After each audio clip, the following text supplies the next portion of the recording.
Cochaillín Dearg, Treasa ní Alpín a scríban legan seo, agus David Parkins a bhaisi an leabhar, agus Steve is mis Múinteoir Eileen by mis ag léamh. Bhí Cochaillín Dearg in the sea go mochar maidin. Bhí si ag cabhrú le daddy agus mami. Thug mami ciseán mór de Cochaillín Dearg. Bhí arán agus cístí deasa do bhamó sa chiseán. Bhí an-chóramach a stór sa mami. Bhí mac tíre grána sa chail. Bhí ochras air. Honnig an mac tíre grána Cochaillín Dearg.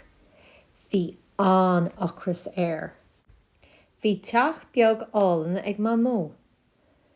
Bhúil Cochaillín Dearg an doras. Is deach leihí. Bhí mamó sa labba. A bhamó sa Cochaillín Dearg. Tá arán agus cístí deasa agam dit.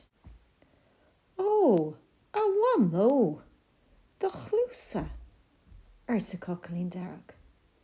Céir de chóirle do chlúsa. Tá siad mór nach bhfuil a stór sa mamó. Ó, a bhamó do chúla sa Cochaillín Dearg. Céir de chóirle do chúla. Tá siad mór nach bhfuil a stór sa mamó. Ó, a bhamó díochla sa Cochaillín Dearg. Céir de chóirle do díochla.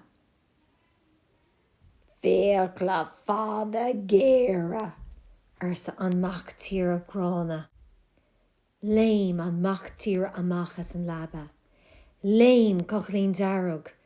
Rishi agus bhéach si agus rishi. Bhí daddy ag obair sa chail. Rug sé an tua mhór. Ris sé gotí teach bhamó. Honnig an mac tíre grána an tua mhór. Léim sé. Ris sé agus bhéach sé. Ris sé glán amach as an ghail. Agus é sin deire an scéal. Slán go bhfuilín.